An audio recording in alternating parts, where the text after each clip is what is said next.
ಇವತ್ತಿನ ರೀಡಿಂಗ್ ಬಂದು ನಿಮ್ಮ ಪರ್ಸನ್ ನಿಮ್ಮ ಪ್ರೀತಿ ಬಗ್ಗೆ ಏನು ಯೋಚನೆ ಮಾಡ್ತಾ ಇದ್ರು ಅನ್ನೋದ್ರ ಬಗ್ಗೆ ರೀಡಿಂಗ್ ಮಾಡ್ತಾ ಇದ್ದೀನಿ.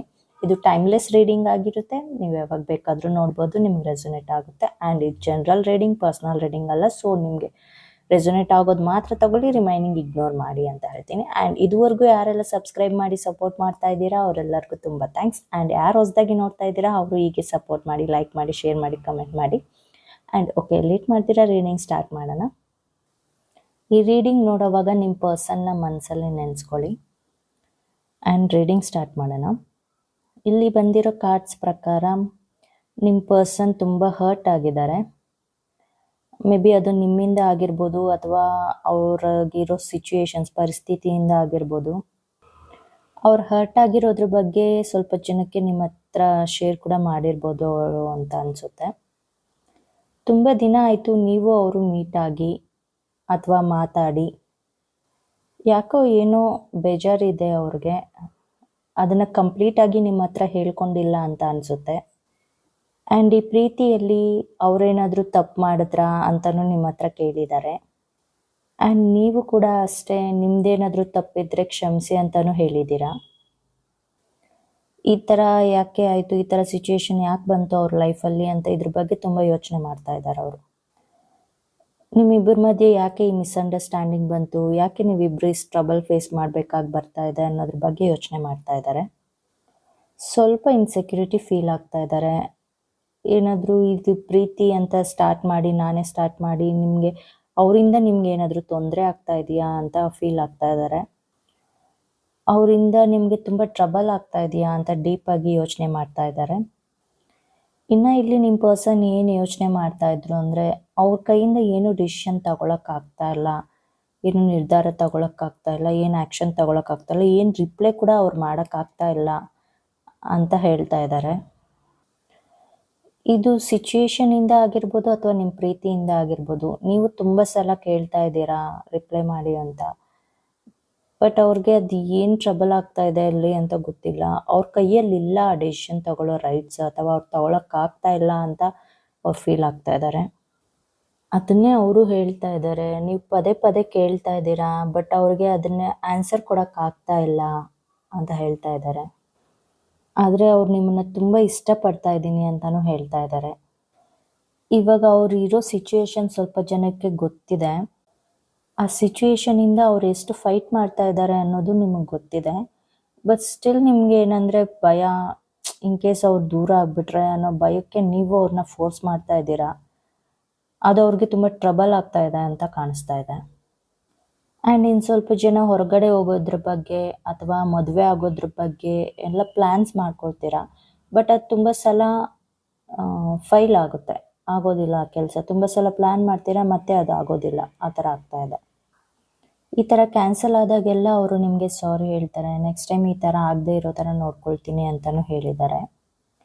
ಆ್ಯಂಡ್ ಇನ್ನು ಸ್ವಲ್ಪ ಜನಕ್ಕೆ ನಿಮ್ಮ ಪರ್ಸನ್ ಏನು ಹೇಳ್ತಾ ಇದ್ದಾರೆ ಅಂದರೆ, ಅವ್ರ ಸಿಚುಯೇಷನ್ ಹೇಗಿದೆ ಮತ್ತು ಫ್ಯೂಚರಲ್ಲಿ ಏನೇನು ಪ್ರಾಬ್ಲಮ್ಸ್ ಫೇಸ್ ಮಾಡ್ಬೋದು ಅಂತ ಪ್ರತಿಯೊಂದು ನಿಮಗೆ ಹೇಳಿ ಅದು ತೋರಿಸ್ಕೊಟ್ಟು ಆಮೇಲೆ ನೆಕ್ಸ್ಟ್ ನಿಮ್ಮ ರಿಲೇಷನ್ಶಿಪ್ಪಲ್ಲಿ ಎಂಟರ್ ಆಗಿದ್ದಾರೆ ಅವರು ಅಂತ ಹೇಳ್ತಾ ಇದ್ದಾರೆ. ಅಷ್ಟೆಲ್ಲ ಹೇಳಿನೂ ಆಮೇಲೆ ಇವಾಗ ನೋಡಿದ್ರೆ ನಿಮಗೆ ನನ್ನ ಸಿಚುಯೇಷನ್ ನೋಡಿ ಇವಾಗ ಇರಿಟೇಷನ್ ಆಗ್ತಾ ಇದೆ ನಿಮಗೆ, ಅಥವಾ ನನ್ನ ಸಿಚುಯೇಷನಿಂದ ನಿಮ್ಗೆ ಇವಾಗ ತೊಂದರೆ ಆಗ್ತಾ ಇದೆ ಅಂತ ಅವರು ಪ್ರಶ್ನೆನೂ ಕೇಳ್ಕೊತಾ ಇದ್ದಾರೆ. ಸ್ವಲ್ಪ ಜನಕ್ಕೆ ಡೈರೆಕ್ಟಾಗಿ ಕೂಡ ಅವ್ರು ಕೇಳ್ತಾ ಇದ್ದಾರೆ. ಇನ್ನು ಸ್ವಲ್ಪ ಜನಕ್ಕೆ ನಿಮ್ಮ ಪರ್ಸನ್ ಹತ್ರ ಫಸ್ಟೇ ಈ ಥರ ಆಗುತ್ತೆ ಅಥವಾ ನಿಮ್ಮ ಅವ್ರ ಸಿಚುಯೇಷನ್ ಹೆಂಗಿದೆ ಅಂತ ಪ್ರತಿಯೊಂದು ಹೇಳಿದ್ದೆ ತಪ್ಪಾಗೋಯ್ತಾ, ಅದು ಹೇಳ್ದಿರ ಇದ್ದಿದ್ರೇ ಚೆನ್ನಾಗಿರ್ತಾ ಇತ್ತೇನೋ, ಅದನ್ನು ಹೇಳಿದ್ಮೇಲೆ ಇವಾಗ ನಿಮ್ಮ ಮೈಂಡಲ್ಲಿ ಬರೀ ಅದನ್ನೇ ಓಡ್ತಾ ಇದೆ, ಅದು ತಪ್ಪಾಯಿತು ಹೇಳಿದ್ದು ಅಂತಲೂ ಯೋಚನೆ ಮಾಡ್ತಾ ಇದ್ದಾರೆ. ಆ್ಯಂಡ್ ನಿಮ್ಮ ಪರ್ಸನ್ ಏನು ಹೇಳ್ತಾ ಇದ್ದಾರೆ ಅಂದರೆ, ಅವ್ರು ಏನೇ ಡಿಸಿಷನ್ ತಗೊಂಡ್ರು ಅಥವಾ ಇಷ್ಟು ದಿನ ತಗೊಂಡಿದ್ರು ಮುಂದಕ್ಕೆ ತಗೊಂಡ್ರು ಅದು ಅವ್ರ ಪ್ರೀತಿಗೆ ಒಳ್ಳೇದಾಗೋದಕ್ಕೆ ಅಂತಲೇ ಹೇಳ್ತಾ ಇದ್ದಾರೆ.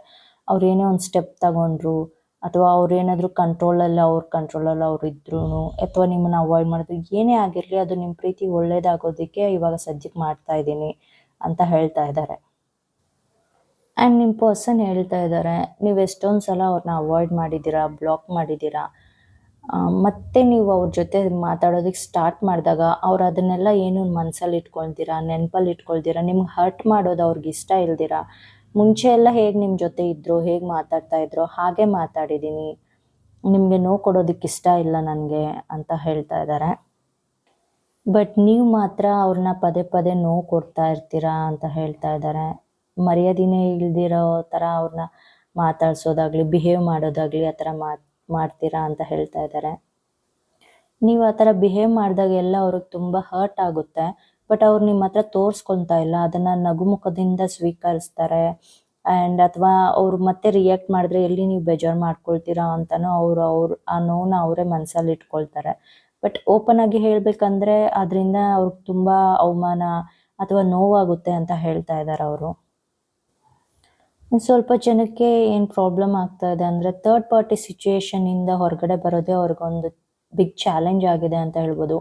ಅವ್ರ ಕೈಯಲ್ಲಿ ಎಷ್ಟಾಗುತ್ತೋ ಅಷ್ಟು ಪ್ರಯತ್ನ ಪಡ್ತಾ ಇದ್ದಾರೆ ಅದರಿಂದ ಹೊರಗಡೆ ಬರೋಕ್ಕೆ. ಬಟ್ ಅವ್ರಿಗೆ ಯಾವ ದಾರಿನೇ ಇಲ್ಲ ಅದರಿಂದ ಹೊರಗಡೆ ಬರೋದಕ್ಕೆ ಅಂತ ಹೇಳ್ತಾ ಇದ್ದಾರೆ. ಹೇಗಾದರೂ ಮಾಡಿ ಅದರಿಂದ ಹೊರಗಡೆ ಬರೋಣ ಅಂತ ಅವರು ತುಂಬ ಪ್ಲ್ಯಾನ್ಸ್ ಮಾಡಿ ಅದರಿಂದ ಹೊರಗಡೆ ಇನ್ನೇನು ಬರಬೇಕು ಅಂದಾಗಲೆಲ್ಲ ತುಂಬ ಸಲ ಏನಾದರೂ ಒಂದು ಹೊಸ ಪ್ರಾಬ್ಲಮ್ಸ್ ಅವ್ರಿಗೆ ಬರ್ತಾ ಇದೆ. ಸೊ ಅದರಿಂದ ಅಲ್ಲೇ ಸ್ಟಕ್ ಆಗ್ತಾ ಇದ್ದಾರೆ ಅವರು, ಅದರಿಂದ ಬರೋಕ್ಕಾಗ್ತಾ ಇಲ್ಲ ಅಂತ ಹೇಳ್ತಾ ಇದ್ದಾರೆ. ಸೊ ಇದರಿಂದ ಅವ್ರ ಕೈಯಲ್ಲಿ ಡಿಸಿಷನ್ಸ್ ತಗೊಳಕ್ಕಾಗ್ತಾ ಇಲ್ಲ, ಸ್ವಲ್ಪ ವೆಯ್ಟ್ ಮಾಡು ಅಂತ ಹೇಳ್ತಾ ಇದ್ದಾರೆ, ಟೈಮ್ ಕೊಡಿ ಅಂತ ಕೇಳ್ತಾ ಇದ್ದಾರೆ. ಆ್ಯಂಡ್ ಅವ್ರು ತುಂಬ ರೆಗ್ರೆಟ್ ಕೂಡ ಫೀಲ್ ಮಾಡ್ತಾ ಇದ್ದಾರೆ. ಇಂಥ ಸಿಚುಯೇಷನಲ್ಲಿ ನಿಮ್ಮನ್ನು ಕೂಡ ಅವರು ವೆಯ್ಟ್ ಮಾಡಿಸ್ತಾ ಇರೋದಕ್ಕೆ. ಅಂದರೆ ಯಾಕಂದರೆ ಅವ್ರು ನಿಮ್ಮನ್ನು ಕಳ್ಕೊಳ್ಳೋಕ್ಕೆ ಇಷ್ಟ ಇಲ್ಲ, ಎಲ್ಲಿ ನೀವು ದೂರ ಆಗಿಬಿಡ್ತೀರೋ ಅಥವಾ ನಿಮ್ಮ ಪ್ರೀತಿ ಅವ್ರಿಗೆ ಎಲ್ಲಿ ಸಿಗದೆ ಆಗಿಬಿಡುತ್ತೋ ಅನ್ನೋ ಒಂದು ಭಯ ಇದೆ. ಬಟ್ ಅದಕ್ಕೆ ಏನೇನು ಬೇಕು ಪ್ರಯತ್ನಗಳೆಲ್ಲ ಅವ್ರು ಮಾಡ್ತಾ ಇದ್ದಾರೆ ಅವ್ರ ಕೈಯಲ್ಲಾದಷ್ಟು. ಬಟ್ ಇವಾಗ ಸದ್ಯದ ಸಿಚುಯೇಷನ್ಸು ಅವ್ರನ್ನ ಹೋಲ್ಡ್ ಮಾಡ್ತಾ ಇದೆ, ಅಲ್ಲೇ ಸ್ಟಕ್ ಮಾಡ್ತಾ ಇದೆ, ಹೊರಗಡೆ ಬರೋದಕ್ಕೆ ಬಿಡ್ತಾ ಇಲ್ಲ. ಆ್ಯಂಡ್ ತುಂಬ ಸಲ ಅವರು ನಿಮ್ಮ ಹತ್ರ ಸುಳ್ಳು ಹೇಳಿದ್ದಾರೆ, ಸ್ವಲ್ಪ ವಿಷಯಗಳು ಮುಚ್ಚಿಕ್ಕಿದ್ದಾರೆ. ಏಕೆ ಮುಚ್ಚಿಟ್ಟಿದ್ದಾರೆ ಅಥವಾ ಸುಳ್ಳು ಹೇಳಿದ್ದಾರೆ ಅಂದರೆ ಅವ್ರು ನಿಮ್ಮನ್ನು ಮೋಸ ಮಾಡೋ ಉದ್ದೇಶ ಅಂತೂ ಇಲ್ಲ ಅಂತ ಹೇಳ್ತಾ ಇದ್ದಾರೆ. ಇದರಿಂದ ನೀವೆಲ್ಲಿ ದೂರ ಆಗ್ತಿರೋ ಅನ್ನೋ ಒಂದು ಭಯದಿಂದ ಅವರು ಈ ಥರ ಮಾಡಿದ್ದಾರೆ ಅಂತಲೂ ಅವ್ರು ಫೀಲ್ ಮಾಡ್ತಾ ಇದ್ದಾರೆ. ಪ್ರತಿ ಸಲ ಅವ್ರು ಹೇಳ್ತಾ ಇರ್ತಾರೆ ನೀವಂದರೆ ತುಂಬ ಇಷ್ಟ, ನಿಮ್ಮ ಜೊತೆ ಇರೋದಂದರೆ ಅವ್ರಿಗೆ ತುಂಬ ಇಷ್ಟ ಅಂತ ಎಲ್ಲ. ಬಟ್ ನೀವು ಅದನ್ನು ನಂಬೋದಿಲ್ಲ ಅಂತ ಹೇಳ್ತಾ ಇದ್ದಾರೆ ಅವರು. ಆ್ಯಂಡ್ ನೀವು ಇಷ್ಟಿಷ್ಟಕ್ಕೂ ಬೇಜಾರು ಮಾಡ್ಕೊಳ್ಳೋರು ಮತ್ತು ಕೋಪ ಮಾಡ್ಕೊಳ್ಳೋರು ಮತ್ತು ಸಡನ್ನಾಗಿ ಸ್ವಿಚ್ ಆಫ್ ಮಾಡೋದು, ಬ್ಲಾಕ್ ಮಾಡೋದು ಆ ಥರ ಎಲ್ಲ ಮಾಡ್ತೀರಾ ಅಂತಲೂ ಅವರು ಹೇಳ್ತಾ ಇದ್ದಾರೆ. ಆ್ಯಂಡ್ ಅವ್ರು ಇನ್ನೂ ಏನು ಹೇಳ್ತಾ ಇದ್ದಾರೆ ಅಂದರೆ ಫ್ಯೂಚರ್ ಬಗ್ಗೆ ತುಂಬ ಪ್ಲ್ಯಾನ್ಸ್ ಇದೆ. ಬಟ್ ನಿಮ್ಮ ಬಿಹೇವಿಯರ್ ಇವಾಗ ಏನಿದೆ ಬಿಹೇವಿಯರ್ ನೋಡಿ ಅವ್ರಿಗೆ ಭಯ ಆಗ್ತಾ ಇದೆ ಅಂತಲೂ ಹೇಳ್ತಾ ಇದ್ದಾರೆ. ಹೇಗೆ ಅಂದರೆ ಈ ಥರ ನೀವು ಎಲ್ಲ ವಿಷಯದಲ್ಲೂ ಸ್ಟ್ರಿಕ್ಟ್ ಆಗಿರೋದು ಅಥವಾ ಎಲ್ಲ ವಿಷಯದಲ್ಲೂ ಇದು ಹೀಗೆ ಇರಬೇಕು, ಇದು ಹಾಗೆ ಇರಬೇಕು ಅಂತ ಎಲ್ಲ ಹೇಳೋದು ಅಥವಾ ಕೋಪ ಮಾಡ್ಕೊಳ್ಳೋದು, ಇದೆಲ್ಲ ನೋಡಿದ್ರೆ ಅವ್ರಿಗೆ ಭಯ ಆಗ್ತಾ ಇದೆ ಅಂತ ಹೇಳ್ತಾ ಇದ್ದಾರೆ. ನಿಜವಾಗ್ಲೂ ನಿಮ್ಮನ್ನು ಒಪ್ಕೊಂಡು ಅವರು ಮದುವೆ ಆಗಬೇಕಾ ಅಥವಾ ನಿಮ್ಮ ಮೇಲಿನ ಪ್ರೀತಿಗೋಸ್ಕರ, ಇವಾಗಿರೋ ಪ್ರೀತಿಗೋಸ್ಕರ ನಿಮಗೆ ಕಮಿಟ್ಮೆಂಟ್ ಕೊಟ್ಟು ಆಮೇಲೆ ನಿಮ್ಮನ್ನು ತೊಂದರೆಗೆ ಸಿಕ್ಕಾಕ್ಸ್ಬೇಕಾ, ನಾನು ತೊಂದರೆಗೆ ಬೀಳ್ಬೇಕಾ ಅಂತಲೂ ಸ್ವಲ್ಪ ಜನ ಯೋಚನೆ ಮಾಡ್ತಾ ಇದ್ದಾರೆ.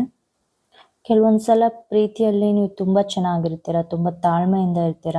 ಆ್ಯಕ್ಚುಲಿ ತಾಳ್ಮೆ ಅನ್ನೋದು ಅವರು ನಿಮ್ಮಿಂದ ಕಲ್ತಿದ್ದಾರೆ ಅಂತ ಹೇಳ್ಬೋದು. ಅದೆಲ್ಲ ಅವ್ರಿಗೆ ನೆನಪಿಗೆ ಬರುತ್ತೆ. ಬಟ್ ಸ್ವಲ್ಪ ಟೈಮ್ಸ್ ನೀವು ಹೇಗಿರ್ತೀರ ಅವ್ರ ಜೊತೆ ಅಂದರೆ ರೂಡ್ ಆಗಿರ್ತೀರ, ಅವ್ರನ್ನ ಇಗ್ನೋರ್ ಮಾಡೋದು ಅಥವಾ ನೆಗ್ಲೆಕ್ಟ್ ಮಾಡೋದು ಆ ಥರ ಎಲ್ಲ ಮಾಡ್ತೀರಾ. ಅದನ್ನೆಲ್ಲನೂ ನೋಡಿ ಅವ್ರು ಭಯಪಡ್ತಾ ಇದ್ದಾರೆ ಅಂತ ಹೇಳ್ಬೋದು. ಈ ಥರ ಆದಾಗಲೆಲ್ಲ ಅವರು ಎಸ್ ಸಲ ಪ್ರೂವ್ ಮಾಡ್ಕೊಳ್ಳೋಕ್ಕಾಗುತ್ತೆ. ಅದನ್ನು ಆ ಥರ ಮಾಡಿ ಅವ್ರು ಸುಸ್ತಾಗಿದ್ದಾರೆ ಅಂತಲೇ ಹೇಳ್ಬೋದು. ಆಲ್ವೇಸ್ ನಿಮ್ಮನ್ನು ಸಾರಿ ಕೇಳೋದು, ಕನ್ವಿನ್ಸ್ ಮಾಡೋದು, ಅವ್ರಿಗದೆಲ್ಲ ಬೇಜಾರಾಗ್ಬಿಟ್ಟಿದೆ ಇವಾಗ ಅಂತ ಕಾಣಿಸುತ್ತೆ. ಫೈನಲಾಗಿ ಅವ್ರು ಏನು ಹೇಳ್ತಾ ಇದ್ದಾರೆ ಅಂದರೆ ಹೌದು ಪ್ರೀತಿ ಮಾಡಿದ್ದೀವಿ ಇಬ್ರು, ಸೊ ಅದಕ್ಕೋಸ್ಕರ ನಾವು ಇವಾಗ ಅಟ್ಲೀಸ್ಟ್ ಅಡ್ಜಸ್ಟ್ ಮಾಡ್ಕೊಂಡು ಕಾಂಪ್ರಮೈಸ್, ಇಬ್ಬರ ಕಡೆಯಿಂದನೂ ಕಾಂಪ್ರಮೈಸ್ ಅನ್ನೋದು ಇರಬೇಕು. ಒಬ್ಬರೇ ಕಾಂಪ್ರಮೈಸ್ ಆಗೋದು ಆ ಥರ ಇರಲ್ಲ. ಸೊ ಏನೇ ಕಷ್ಟ ಬಂದರೂ ಸುಖ ಬಂದರೂ ಇಬ್ಬರು ಈಕ್ವಲಾಗಿ ಶೇರ್ ಮಾಡ್ಕೊಳ್ಳೋಣ. ಏನೇ ಇದ್ದು ಟ್ರಬಲ್ಸ್ ಇದ್ದರೂ ನೀನು ನನ್ನ ಜೊತೆ ಇರು, ನಿನ್ನ ಸಪೋರ್ಟ್ ನನಗೆ ಬೇಕು, ನೀನಿದ್ರೆ ನಾನು ಎಂಥ ಸಿಚುಯೇಷನ್ಸ್ ಆದರೂ ಹ್ಯಾಂಡಲ್ ಮಾಡ್ತೀನಿ ಅಂತ ಅವ್ರು ಹೇಳ್ತಾ ಇದ್ದಾರೆ. ಸೊ ಇದಾಗಿತ್ತು ಇವತ್ತಿನ ರೀಡಿಂಗ್. ಹೋಪ್ ಈ ರೀಡಿಂಗ್ ನಿಮ್ಗೆ ರೆಸೊನೇಟ್ ಆಗಿದೆ ಅಂತ ಅನ್ಕೊಳ್ತಾ ಇದ್ದೀನಿ. ನಿಮ್ಮ ವ್ಯಾಲ್ಯೂಯಬಲ್ ಟೈಮ್ ಕೊಟ್ಟಿದ್ದಕ್ಕೆ ತುಂಬ ಥ್ಯಾಂಕ್ಸ್. ಮತ್ತೆ ಬೇರೊಂದು ವಿಡಿಯೋದಲ್ಲಿ ಸಬ್ಸ್ಕ್ರೈಬ್ ಮಾಡಿ. Thank you.